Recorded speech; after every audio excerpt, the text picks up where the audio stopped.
நான் யாருடைய பிள்ளை அப்படின்னு சொன்னா, நான் வந்து யானேல் வானோர் ரம்மானை தலைமகனை தன்னல் ஆரூர் தடங்கடல் தொடர்ந்தாரை அடங்கச் செய்வானுடைய பிள்ளை நான். என்னை யாரும் எந்த விதத்திலும் பாதிக்க முடியாது. அந்த உறுதிப்பாடு உங்களுக்கு இருக்கணும். அவன் அதை வச்சுட்டு காணாமா எம்மா இதை எல்லாரும் வந்து கேட்கிறாங்க குழந்தைங்களா. ஒருத்தங்க வந்து அது மாதிரி நமக்கு ஒரு மாற்று செய்வதற்கு அவன் ஒரு 1000 2000 சும்மா ஒரு மந்திரவாதி போய் மாற்று செய்வானா? இவங்க போய் ஒரு 5000 10,000 கொடுத்தாதானே செய்வான். அப்படி ஒருத்தவங்களை கெடுக்கிறதுக்கு ஒரு 5000 10,000 கொடுத்து போய் கெடுக்கிறதுக்கு நீங்க என்ன அவங்களுக்கு சொத்தொல்லி உங்ககிட்ட இருந்து சொத்தை பிடுங்க போறாங்களே, யாருனாலும் இதே எண்ணம்.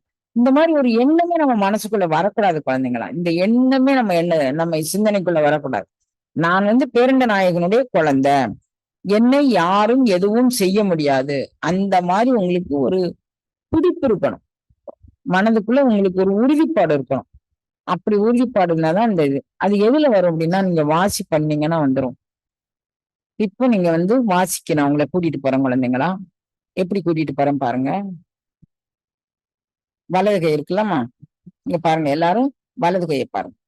வலது கை எப்படி வச்சிருக்கீங்களா? வலது கைக்கு வலது கை கட்டை விரல் இருக்குல்ல, அதை வந்து வலது கை உள்ளங்கையில பாருங்க. வலது கை கீழே இருக்கட்டும் குழந்தைங்களா. வலது கை உள்ளங்கைக்குள்ள இந்த கட்டை விரல் இருக்கட்டும். சரியாப்பா? இப்ப இந்த மிச்சம் இருக்க விரல் இப்படி அடியில வச்சுக்கோங்க. சரியா?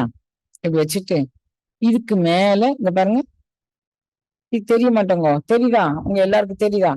இந்த கட்டை விரலுக்கு மேல ஒண்ணும் இல்ல, வெரி சிம்பிள். நான் தான் உங்களுக்கு சொல்ல தெரியாம சொல்றேன். பாருங்க வச்சிருக்கீங்களா? இதுக்கு மேல இந்த கட்டை விரல் வச்சிருக்காங்க. வெரி சிம்பிள்மா. இந்த இந்த கட்டை விரல உள்ளங்கைக்குள்ள வைங்க. அந்த கட்டை விரல் கொண்டு மூடுங்க. கையை அப்படி வச்சிருங்க. என்ன இதுல என்ன சிம்பிள்னா, இந்த இந்த விரல் இப்படி இருக்கணும். இடது கை விரல் இதுல வைக்கிறீங்க, அதான் முக்கியம். வலது கை மேல் நோக்கி இருக்கணும். அதுக்கு மேல இடது கை விரல் இருக்கணும். அதுக்கு மேல வலது கை பெருவிரல வைக்கிறீங்க. இந்த கையை வீசு. இது வைக்க வேண்டிய இடம் இதே ஸ்தானம். இதே ஸ்தானமா? இதுல என்ன போகும்? வித்திரு சாபம் அப்படின்னு சொல்லுவாங்க, கேள்விப்பட்டிருப்பீங்க. எங்க எங்க கோயில்களுக்கு போனாலும், எங்க அருள்வாக்கு சொல்ற இடத்துக்கு போனாலும், எங்க சோதிடம் பார்க்க போனாலும், யாருக்குனாலும் சொல்லக்கூடியது என்ன அப்படின்னா, இவங்க வந்து இவங்களுக்கு பித்ரு சாபம் இருக்கு, இவங்களுக்கு பிரம்மகத்தி தோஷம் இருக்கு. நோய் பிணிகள் தீரவும், பொருளாதாரத்தில் முன்னேற்றம் காணவும், மன அமைதி பெறவும், ஆன்மீகத்தில் ஒரு முன்னேற்றத்தை அடைய தவத்திரு அன்னை சகுந்தலா அம்மையார் நடத்தும் ஒரு நாள் முத்திரை பயிற்சியில் இணைய கீழ்கண்ட எண்ணை தொடர்பு கொள்ளலாம் அல்லது குரூப்பில் இணையலாம். பாதிக்கப்பட்டிருக்கான், ஆத்மகாரகம் பாதிக்கப்பட்டிருக்கான், என்னமோன்னு சொல்லிட்டே இருப்பாங்க. நம்ம விதிதான், வேற ஒண்ணும் இல்லை. இப்ப இத்தனையிலும் இருந்து விடுதலை ஆவதற்கான ஒரு மிக சுலபமான முத்திரை குழந்தைங்களா. இந்த முத்திரை வந்து பச்சை பிள்ளைங்க கூட வச்சுப்பாங்க. சிறு குழந்தைங்களை நீங்க மடியில வச்சுக்க கூட இந்த முத்திரையை அவங்க மடியில வச்சுக்கிட்டு அவங்க கைட்டு இதை விளையாட்டு போக்குல சொல்லி வந்தா, ஏதேனும் ஒன்று அவர்களுக்கு இருந்தா கூட, ஏதேனும் ஒரு வகையில் பாதிக்கப்பட்டிருந்தா கூட, நாகதோஷத்தால் பாதிக்கப்பட்டு, பிரம்மகத்தி தோஷத்தால் பாதிக்கப்பட்டு, சர்ப்பதோஷத்தால் பாதிக்கப்பட்டு, காலசர்ப்ப தோஷத்தால் பாதிக்கப்பட்டு, இப்படி பலவிதமான தோஷங்கள்ல இருந்து விடுதலை ஆவதற்கான ஒரு முத்திரை இந்த முத்திரை. இதுக்கு பேரு நாகமுத்திரை என்று பெயர். இந்த முத்திரையை நீங்க இப்படி வச்சுக்கிட்டு இருந்தீங்கன்னா, இந்த மாதிரி வச்சுட்டு இருந்தீங்கன்னா என்ன பண்ணும் அப்படின்னா, நம்மளுடைய சாத்திரங்கள் வேதங்கள் எல்லாமே குண்டலினி பாம்பு அப்படின்னு சொல்றது குழந்தைங்களா. நீங்க வந்து மூச்சை கூட வாசிய நீங்க மூலாதாரத்துல இருந்து நீங்க இயக்க ஆரம்பிக்கும் போது, மூலக்கணலை இயக்க ஆரம்பிக்கும் போது, அம்மா அடிக்கடி ஒரு ப்ராசஸ் சொல்லுவோம் குழந்தைங்களா. என்ன ப்ராசஸ் அப்படின்னு பாத்தீங்கன்னா, அதாவது நூலேணி பற்றி நுனியேற மாட்டாதார் பாலொன்று பற்றி பண்பின் தலைக்கெடுவார். நூல் ஏணி பற்றி நுனியேற மாட்டாதார் பாலொன்று பற்றி பண்பின் தலைக்கெடும். அப்ப நூல் ஏணியை பற்றி நுனியேற தெரியாதவர்கள் எல்லாரும், அவன் இவன் தோலாந்துத்தி பாலொன்று பற்றி ஆண்பால் பெண்பால் பலவால் பலவின்பால் என்னவாலோ. சூப்பர்மா சூப்பர். பாருங்க, அது மாதிரி இது மாதிரி வச்சுட்டு நீங்க பாட்டுல இந்த மாதிரி, இதுதான் உங்க பொசிஷன், இவ்வளவுதான். இத வச்சுட்டு நீங்க உங்க வாசியை கவனிக்கலாம் குழந்தைங்களா. டக்குன்னு உங்களுக்கு நான் ஏற்கனவே உங்களுக்கு சொல்லியிருக்கேன். முருக வாங்கி கடைய முன்னிற்குமே. இந்த இடகலை பிங்களைய கடைவதற்கான சாதனம் இது. ரொம்ப தொழில்நுட்பமான பயிற்சி குழந்தைங்களா. இந்த நாக இது ஒரு முறை நீங்க செஞ்சு பாருங்க. நல்ல முதுகுத்தண்டு நிமிர்ந்து இருக்கட்டும். எல்லாம் எல்லாத்துக்கும் முதுகுத்தண்டு நிமிர்ந்து இருக்கிறது முக்கியமானது. எல்லாத்துக்கும் நீங்க செய்யக்கூடிய பயிற்சியில தலை இப்படி தொங்க வச்சிருக்க கூடாது. நீங்க முடிஞ்சா முதுகுத்தண்டை நிமித்தி வச்சுட்டு ஒரு நெல்முனை அளவு தலையை தூக்கி வச்சுக்கலாம். எந்த முத்திரைக்கு தலையை தூக்க வேணாம்னா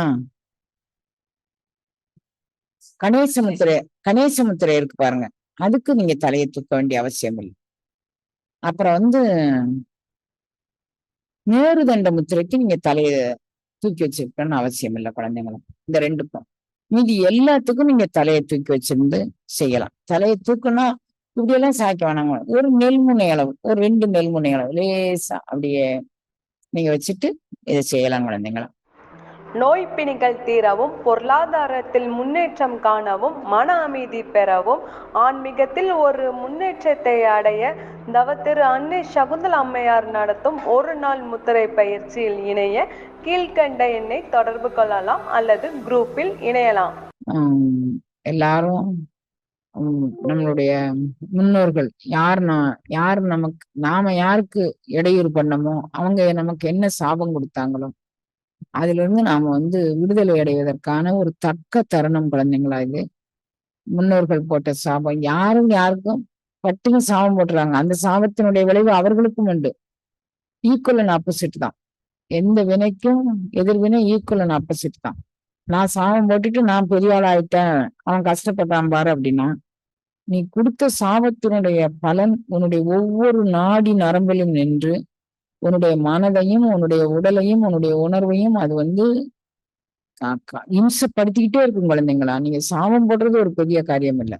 சாபத்தின் பின் விளைவு கட்டாயம் நம் உடலில் இத்தனை தாக்குதலையும் ஏற்படுத்தும்.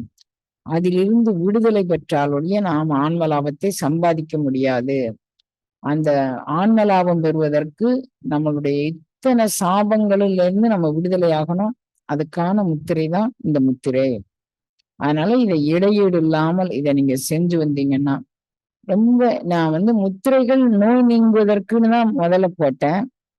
அப்புறம் நீங்க இந்த வாசி பயிற்சி அப்படிங்கவும் இதுல என்னுடைய சுய அனுபவத்துல உத்தரபோதி முத்திரை, காலேஸ்வர முத்திரை இவைகள்லாம் என்னுடைய சுய அனுபவத்துல எனக்கு எந்த லாபத்தை செய்தது அப்படிங்கக்கூடியதை உங்க கூட பகிர்ந்து கொள்வதற்கு முனைப்பாருங்க.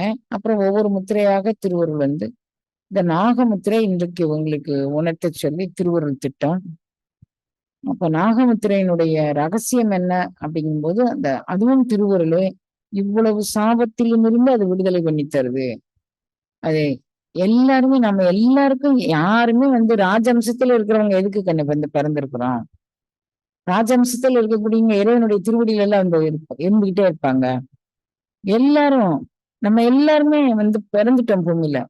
மாணிக்க வாசகர் சொல்லாரு, தன்னை என்னை அவனோடு நிலாவகை குரம்பையில் புகப்பெய்தான் அப்படிங்கிறார். இவர் திருஞான சம்பந்தர் சொல்றார், நான் அவன் கூட தான் இருந்தேன், இப்ப அவனை விட்டு என்னை வெளிவெளிட்டான் அப்படின்னு சொல்றாரு. அப்ப நம்ம எல்லாரும் ஏதோ ஒரு வகையில் அந்த பேரண்ட நாயகனை விட்டு நாம வெளியே வந்திருக்கிறோம். முதல்ல நெல்லெல்லாம் எப்படி நம்ம உண்ணும் உணவு எப்படி நமக்கு கிடைக்கப்படுது அப்படின்னா, அது எல்லாம் ஆவியாகி மேகமாகி மேகத்திலிருந்து பூமிக்கு அது நம்ம விதைக்கிற விதையில கலந்து அது திரும்ப முளையாகி அது திரும்ப வித்தாகி அது திரும்ப நமக்கு உணவாகி அந்த உணவை நம்ம ஜீரணிச்சு அது 21 நாட்கள் தன் பாகத்தை எடுத்துக்கொண்டு அந்த 21 நாளையில அது ரத்தமாக, சுக்கிலமாக, அப்புறம் மசில்ஸாக, அப்புறம் திசுக்களாக, நிணநீராக 7 தாதுக்கள் அப்படிங்கிற வகையில அந்த நம்ம உண்ட உணவு 7 தாதுக்களாக பிரிக்கப்பட்டு கடைசி ஒரு துளி சுக்கிலமாகி அது ஒரு துளி சுரோணயத்தோடு இணைந்து இந்த உடல் நமக்கு கிடைக்கி தகப்பனார் வயிற்றுல 2 மாதம் இருந்து, தாயார் வயிற்றுல 10 மாதம் இருந்து, ஒவ்வொரு ஜீவனுக்கும் கருவினுடைய நாள் 12 மாதம். எல்லா ஜீவர்களுக்கும். அது மாதிரி இருந்துதான் நாம் இந்த உடலை எடுத்து வந்திருக்கிறோம். இந்த உடல் இப்ப நம்ம எடுத்துக்கொண்ட உடலுக்கு இந்த உணவு வகைகளால நாம் பிறந்த பிறவிகளினுடைய ரகசியத்தினால பலவிதமான தடைகள் உள்ளது. அந்த தடைகள் நீங்கினால் ஒழிய நாம் பேரண்ட நாயகனை அடைய முடியாது. அதை அடைவதற்கான ஒரு சாதனம் தான் இந்த முத்திரை. அற்புதமான முத்திரை குழந்தைங்களா.